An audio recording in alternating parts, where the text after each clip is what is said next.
Okay, great. So I'll start again. My name is Dima Brado. I'm solutions architect at AWS in Israel, and with me we have Adi, who is the VP R&D of DayTwo, managing research and engineering in the company. DayTwo is a startup in the world of digital healthcare, providing a virtual health solution for diabetes and other metabolic diseases based on gut bacteria profiling.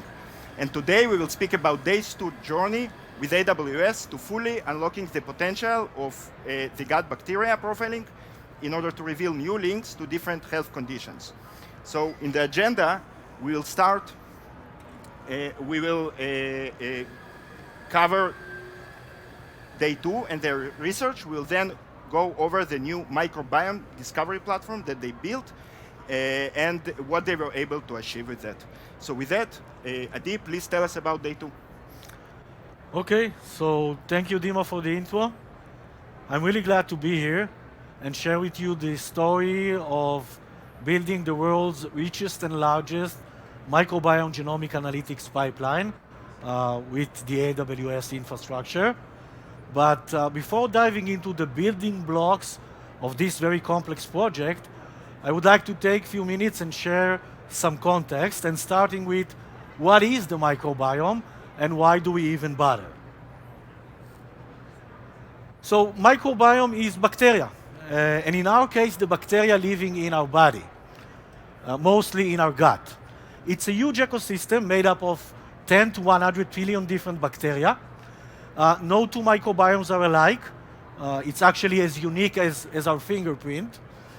And it's responsible for digesting our food, provide energy, regulate our immune system. Actually, the number of bacteria in our body is equal to the number of human cells. And the ratio between the bacteria DNA and the human DNA is 100 to 1 in favor of bacteria. So we are practically vessels for bacteria. Now, science in the last 10 years or so has revealed the impact of the gut bacteria on many different health conditions.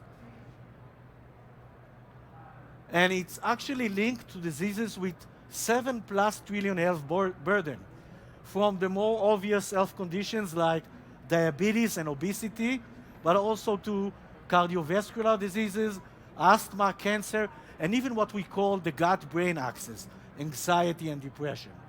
So the potential, scientific-wise and business-wise, of unlocking the microbiome is very, very important. So about DayTwo. So DayTwo is a startup in the world of digital health, and it's first a microbiome discovery platform aiming to find new links between the gut bacteria and different health conditions. Our first solution is aimed for diabetes and other metabolic diseases. And it's also based on profiling of gut bacteria, AI and machine learning, and a component of virtual care. Now, DayTwo in numbers, founded in 2015, 140 employees, raised $85 million so far. Started in Israel, and since then expanded to San Francisco and Nashville. I'm Adi. I'm leading the engineering and research in DayTwo. I've been building data-centric solutions for 20 years now, from the semiconductors industry working for Intel to the automotive industry. Dealing in the last years with the human body, the most complex machine ever created, is a unique and exciting journey. And with that, let's start with the first product that DayTwo is offering, and it's available in US and Israel in the last 4 years. And this is the world diabetes epidemic. And it's indeed an epidemic. We're talking about 463 million people around the world suffering from this condition. In US alone, we have more than 34 million people. It's actually 1 of every 3 adults which is defined diabetic or pre-diabetic. Now, this number has doubled since 2000, while the population has been nearly flat. And the cost of providing healthcare for these patients has almost tripled. So basically, and clearly, something is not working here. But what if the solution is not more medicine and expensive procedures? Because there are endless evidence that your lifestyle, and specifically your nutrition, plays a major role in your health. And with this mindset, the two scientific founders of DayTwo approached the research. So in 2015, Professor Eran Siegel and Professor Eran Elinav wanted to take a more scientific approach to the question of nutrition. And the question they were trying to answer was, what is the best diet for humans? So they conducted one of the largest clinical trials, nutritional clinical trials, exploring which factors, including gut bacteria, impacted people's blood sugar level. The blood sugar level is the major factor in diabetes and other metabolic diseases, including obesity. But they soon discovered that they are asking the wrong question, because a significant pattern emerged from this research. And this is that people respond differently to the same food. What you see here is three people, and they all ate the same meal. They all ate oatmeal, and the graph show the post-meal blood sugar level.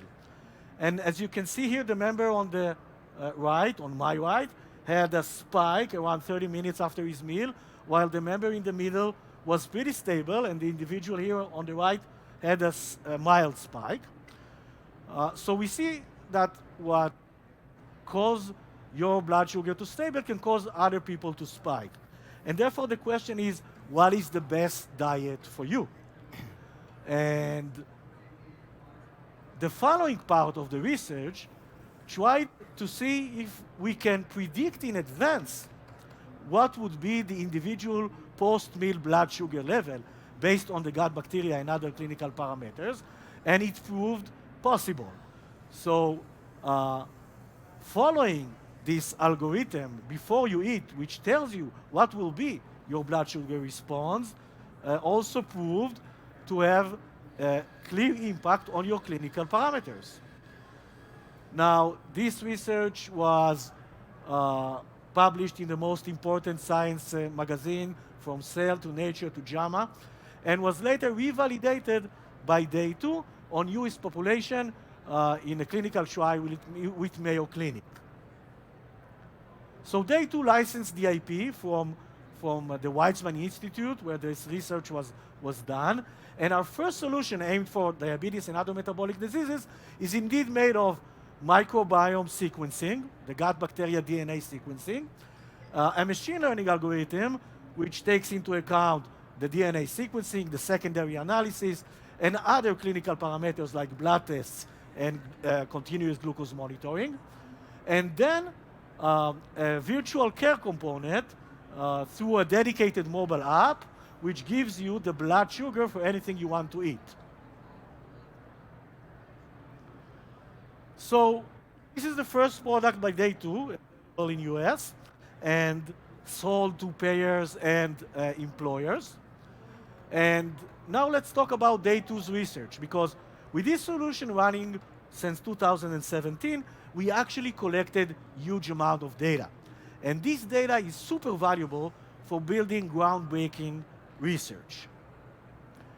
At this point, we actually have the world's largest and richest data set of high-resolution microbiome DNA. 80,000 DNA full shotgun deep sequencing and growing. And while 80,000 maybe not sound like a big number, we need to know that in almost all cases where a microbiome research is done, it's usually done on very small cohorts of 40 or 50 people. 100 or 200 is considered a very large research. So the magnitude of this data presents a unique opportunity to apply our science and IP for developing new solutions for chronic diseases. How? By combining these two data sources. From one hand, we have the different microbiome features via the deep sequencing, genome assembly, and other analysis. And from the other end, we have what we know about the member. We have its clinical data from the claims and EMR. We have its behavioral data and nutritional data. And correlating between these two data sources and trying to find links, we can reach leads and targets and biomarkers to find seed for drug discovery or predictive models which were never found before.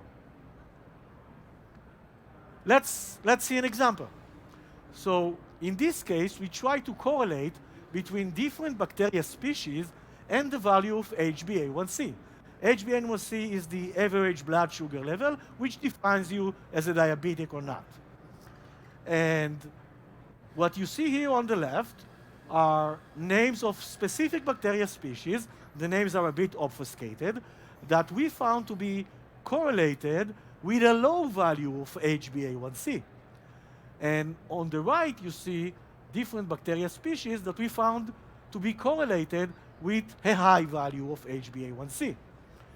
So, in other words, we try to explain the value of HbA1c by the existence of or absence of specific bacteria. Now, sometimes we find things that are known to science.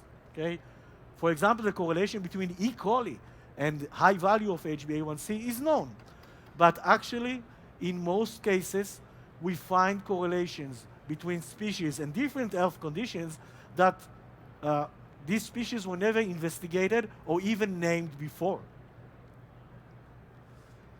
In this slide, we can see that we can actually expand this model into many different health conditions. So we build many machine learning models based on the mapping of the gut bacteria to different species. And we tried to classify, based on the microbiome features only, what would be the member's health condition. And we were able to classify to different health conditions based on the microbiome features only for many different health conditions, from high blood pressure to high cholesterol to morbid obesity, celiac, Crohn's disease, and many other. Now, again, the magnitude of our data guarantees that if we find a signal, it's really there. It's not random, okay? So finding all these insights based on the profiling of the gut bacteria to different species is really great. But in order to make this data even more actionable, the DayTwo team wanted to take it one step further. And DayTwo's researchers, a very talented group of PhDs in microbiome and data science, demanded to extract a higher resolution from the raw data DNA sequencing. And a higher resolution means moving from mapping the bacteria on the species level to mapping the gut bacteria on the gene level. Now, why is this important? Moving from bacteria level to the gene level is important because good health and resistance to disease depend on the functions, on the genes performed by the microbial community. So while mapping the bacteria level answers the question, who is there in your gut, mapping the gene level answers the question of functionality. Let's further explain this. Imagine this is your microbiome, and every color here represents a different bacteria species. And every letter within these bacteria species represents the genes. So mapping to the bacteria level, which is called taxonomic profiling, we can see the richness and variance and the abundance of the different bacteria species, and we answer the question, which bacterial species are present? Moving into the gene level, which is called the functional profiling, is mapping the gut bacteria to the genes and answer the question how those specific bacteria species function at a cellular level. Now, if we move from bacteria level to the gene level, we'll have a huge increase in the amount of data points that we extract from every sample. So before moving to the gene level and answering the question who is there, we have 80K users and around 3.5 species. And after we move to the gene level, we have 80K users times millions of genes, okay? So this is a whole different ballgame. And taking into consideration around 200K genes in average per sample, then we have 60x data points to explore. Now, this is a huge challenge.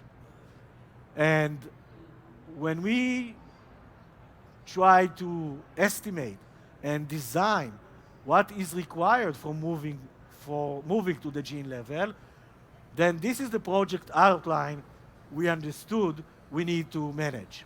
So first, we need to extract the DNA, the gene level data from the raw DNA sequencing.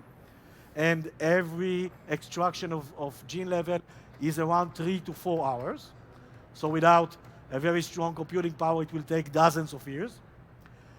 Then we need to explore this huge data because we have millions of features here, and no machine learning algorithm can deal with millions of features. So we need to find the top correlated features for each disease. And then we need to build and train predictive models to find new biomarkers for dozens or hundreds of different health conditions. Let's dive into each one of these challenges. So the first challenge is the extraction. And the goal is to map the raw data DNA versus huge indexes of genes. And it's not a one-step process. It's a multi-step process. And the output of each step is the input for the next step. And every step requires different memory and CPU resources. So we need to build a very flexible multi-step pipeline and support varying resource and time requirements for each step. Now, again, we need a huge and very substantial level of parallelism, so it won't take us many years. So we need to orchestrate a pipeline in a highly distributed and parallelized fashion. Cost is super important. We need a very efficient resource utilization for velocity and cost. And there's a huge throughput involved here. We need to handle large inputs, intermediate, and final outputs.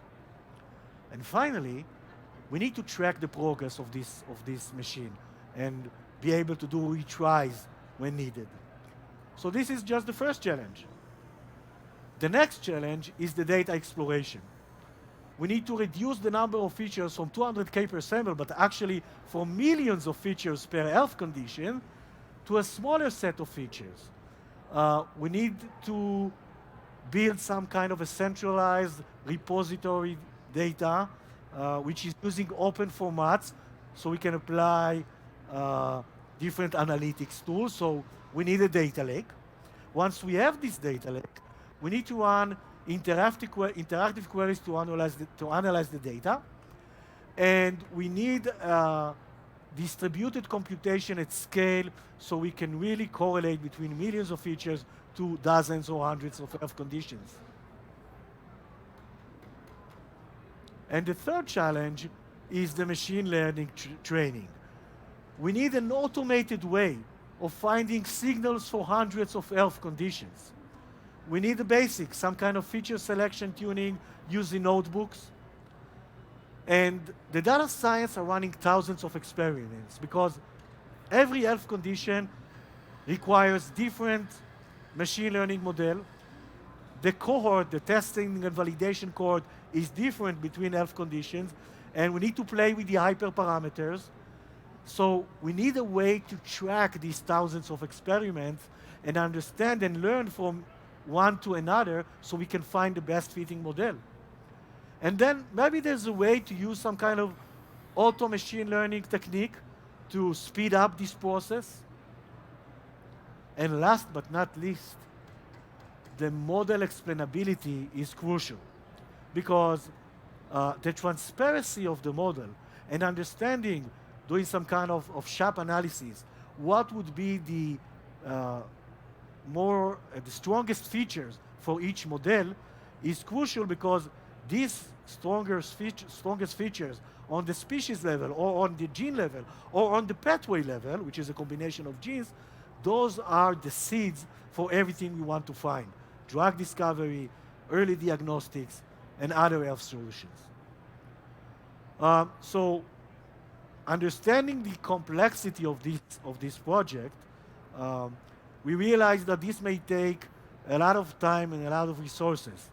And as a startup, we have either of them, or we don't have either of them actually. We were talking with our partners, technology partners from AWS, to understand how we can tackle this challenge. And let's go back to Dima now and understand how we solve these challenges with a deep dive to the architecture. Great. Thank you, Adi, for providing this great overview about DayTwo and the importance of the microbiome.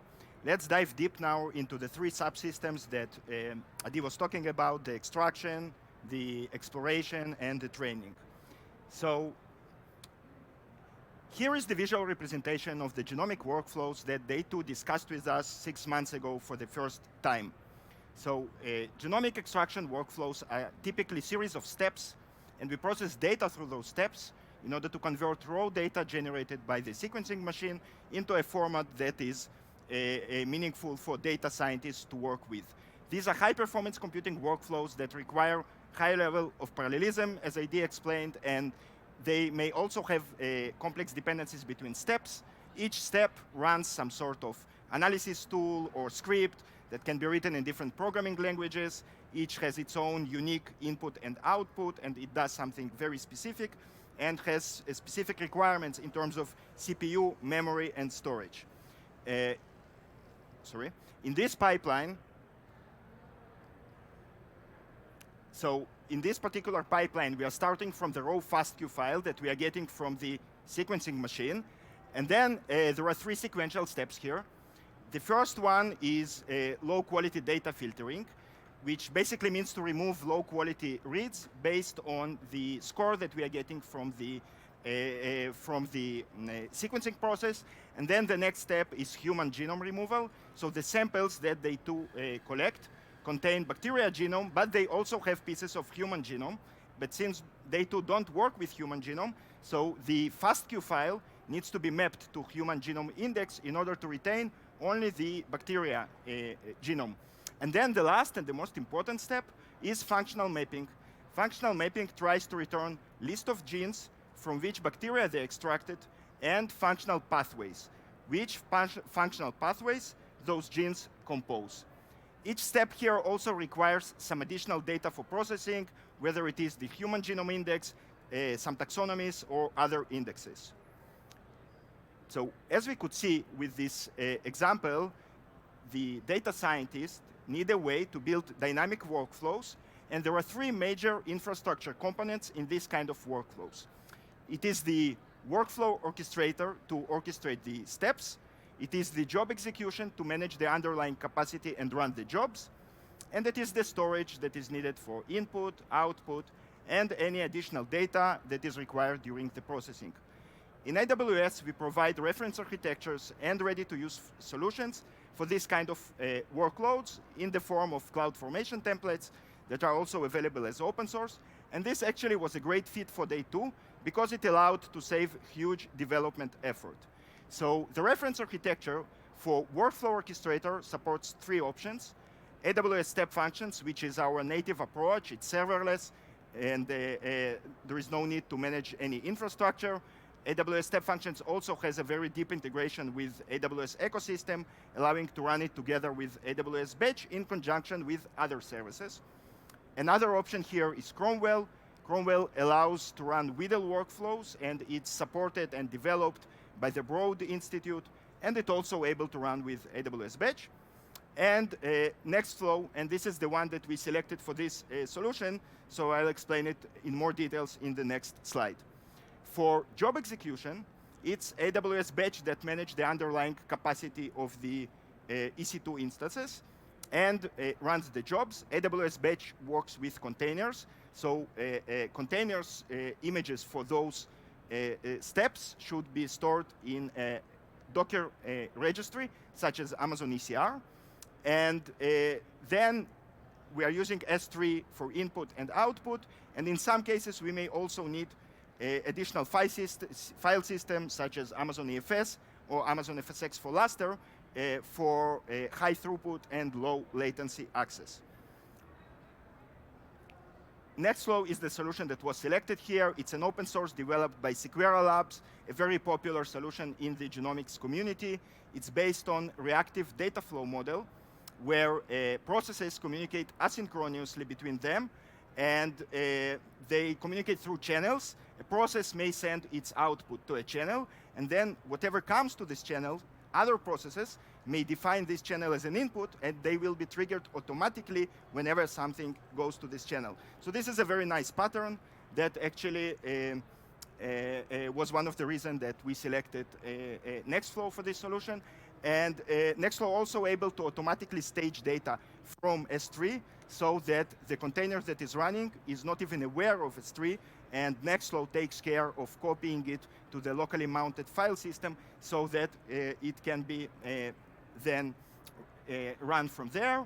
And Nextflow supports multiple deployment options, and when working together with AWS Batch, each step within the workflow is submitted as a separate job. So with this, DayTwo wanted to run this pipeline for 80,000 jobs within several weeks, which means running 2 million virtual CPU hours. And they wanted to make sure that they are prepared for this scale. So let's see some of the points to pay attention on in order to prepare for this kind of scale. So it's important to optimize resources per job and really identify bottlenecks of each of the steps, especially for the most computationally intensive ones. So in this case, the last step, the functional mapping, was computationally intensive, and together with DayTwo, we really did several trials in order to find the right combination of the CPU and memory and find the most optimal way to run it. Controlling level of parallelism is another important aspect, and we are using Nextflow channels for that automatically invoke the pipeline for each file within the channel. On top of that, DayTwo wanted to add a capability to run this in batches, so they modified the Nextflow script, allowing to supply the size of the batch and the starting point of the batch. And with this, they were running with a level of parallelism of 1,000, which was the level that they decided. It could be also much more than that. Nextflow feedback loop is a pattern that you use when you want to repeat an execution of a task using the output of the previous iteration until a certain condition is met. And in this case, this pattern allows us to make sure that the level of parallelism of 1,000 remains throughout the whole run. So it means that when one of the jobs will finish, there will be exactly another one that will start after this. And provisioning sufficient Amazon EFS throughput was also very important, because the functional mapping reads intensively from the EFS. And in order to eliminate bottlenecks so that the processes will not wait for the file system, we monitored the EFS usage, and based on that, had to provision sufficient resources, allowing to reduce the overall execution time. Cost was another important aspect, not only because 80,000 samples is a big number to run on, but also because DayTwo are going to run this on every additional sample that they will collect in the future, and also they are going to add more steps to this pipeline and more pipelines in the future. So here, it's important to really maximize the instance utilization. And what we did is that we looked on the ratio required by each of the steps and found the instance types with the corresponding ratio of CPU to memory, so that we don't waste resources at all. Using spot instances is a great way to save up to 90% of the costs of the instances. And we looked at the spot instance advisor, as well as examined the spot historical prices, and based on that, added more instance types to the list of instances. EBS, so elastic block storage, some of the steps also require local storage. And while in the case of Day2, it wasn't that big, but it still sums up to a lot of to bigger numbers when we are talking about so many runs. So it's important to really understand what is the minimum required size and tune the system accordingly. And another one is disabling Nextflow cache. So Nextflow uses S3 as a cache layer, and it can quickly grow to terabytes of storage. Now, in this case, we didn't need it because Day2 implement a different resuming functionality mechanism that I will explain in the next slide, so that it allowed us to actually disable this cache and save the cost of S3. Building a reliable solution is important for operational consistency, even if something fails. So here we followed, first of all, the best practices of spot instances, which mainly means to diversify across different instance types and instance families. And we also changed the default allocation strategy, which is by default prefers instances with lowest cost, and we change it to be spot capacity optimized in order to prefer those instances that has smaller chances for interruption. Spot interruption still may happen, and in those cases, we want to be able to rerun the workflow and also to minimize the wasted work. So for this, the main Nextflow job, which is called the head node, is running on demand, and only the actual tasks are running on spot. So it means that if one of the tasks fails, the main job will be able to rerun only these tasks without losing the entire work. So both Nextflow and AWS Batch support resume functionality, but they do wanted to add additional capability here. So what they are doing is that when they collect all the inputs into the channel, they first filter out those that already have outputs for them. And this allows them to get idempotency of the runs, allowing to rerun the batches again and again without running the jobs that were already run in the past and succeeded.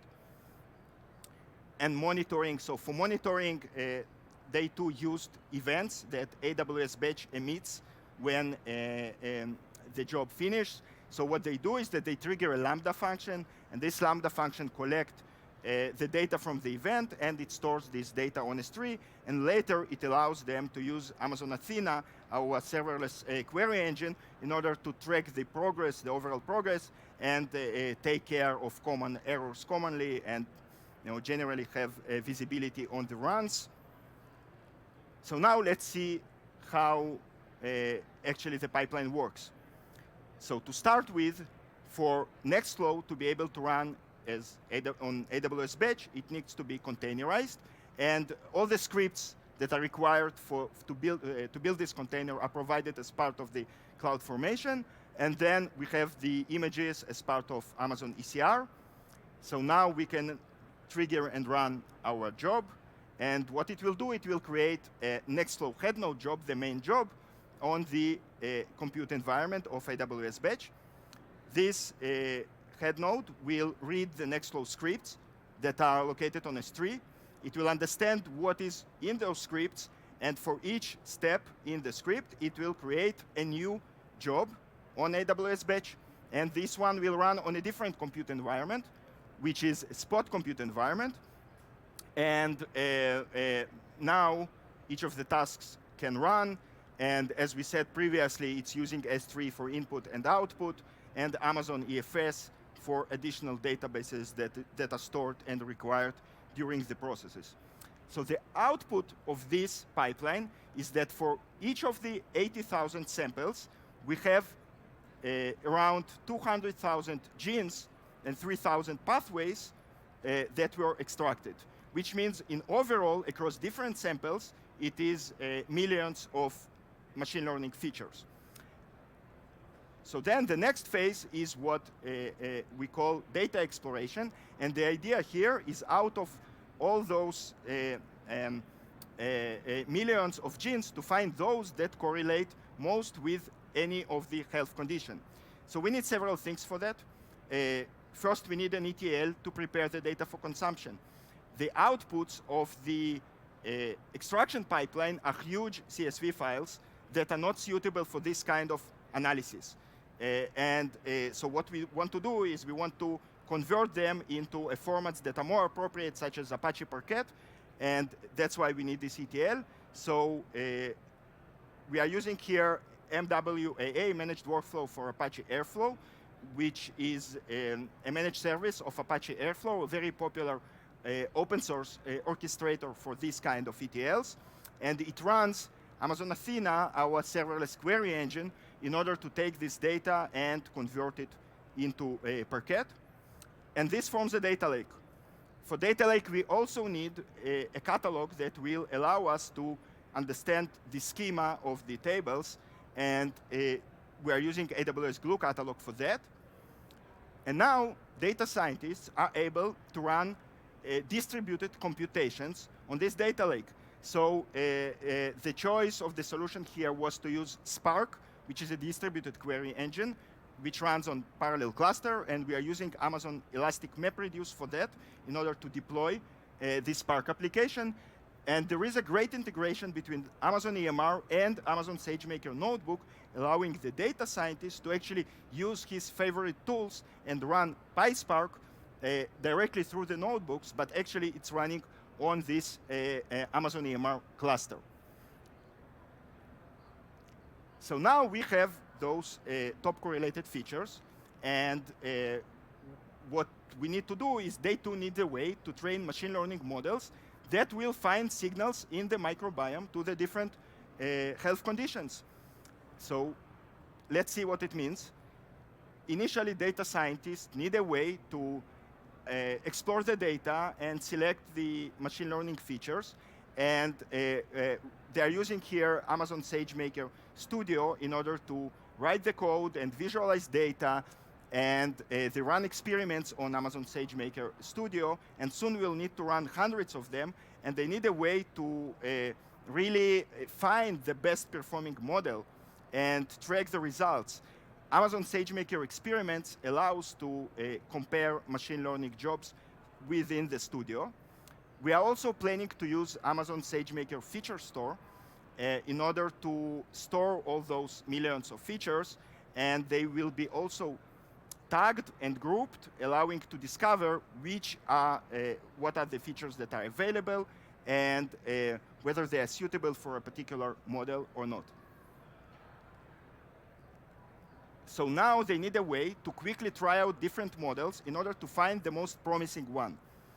Amazon SageMaker Autopilot automatically builds, trains, and tunes machine learning models based on the type of the problem, the data, and the prediction column.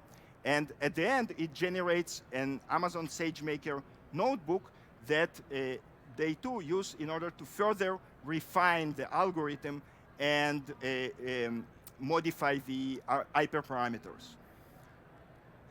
So now we have the model that we want to dive deeper into, and we are using here Amazon SageMaker training in order to do hyperparameter trainings, hyperparameter tuning jobs, which actually runs a series of jobs in order to find the best version of a model based on hyperparameter ranges, different hyperparameter ranges, and the data set. They also need a way to improve the accuracy, which means doing more feature engineering and training it on more data. So here we are using Amazon SageMaker Managed Spot Training in order to reduce the costs. And actually it uses checkpoints so that if one of the spots is being reclaimed, we will be able to continue the training from the last checkpoint when the capacity becomes available again. So now we have a model that performs well, but what we really need is to understand which are the genes that are more significant for the prediction. So here we are using Amazon SageMaker Clarify, which explains why the machine learning model did the predictions that it did. and it provides a report, a sharp report, that explains for each of the features what are the how this feature is significant for the final prediction. And it also supports bias detection, which actually we use in order to make sure that the data that we have truly represents the reality and that the data set is well balanced. So with that, we have a machine learning model and that we can now host on an autoscalable endpoint as part of SageMaker inference. And we are also planning to use a SageMaker model registry in order to catalog hundreds of different models, and so that they will become discoverable and manageable. So we saw how the different features and the different reference architectures and services of AWS allowed Day2 to really reveal new links between the microbiome and the different health conditions. And with that, Adi, please tell us about the outcomes and the highlights of the project. Okay, I will. So let's start with a few technical highlights. First is the time to market, okay? We figured that this will take us a lot of time to build this complex machine. It actually took us, using quick start guides, around 8 weeks to move to a POC, end-to-end ready. And then it took us around 8 weeks more to reach the point of GA, global available production pipeline end-to-end, using cloud formation templates. Now, it was also pretty cost-effective, less than $1 per sample. We build a flexible pipeline to support future growth because we're not done with the 80,000. This is an ongoing process. We actually ran 2 million virtual CPU hours in less than 10 days. And we got pretty low error rate, less than 1.5%. So these are all great outcomes, but what's more interesting is what we could achieve from this pipeline. Let's look at this example. Predicting risk using microbial genes and pathways. So using the new gene-level analysis, we were able to find specific combination of genes, pathways, that were highly correlated with different health conditions. And then we took these groups of genes, these pathways, and we build the abundance distribution of these genes across the population. And again, because we have 80,000, we can do that, okay?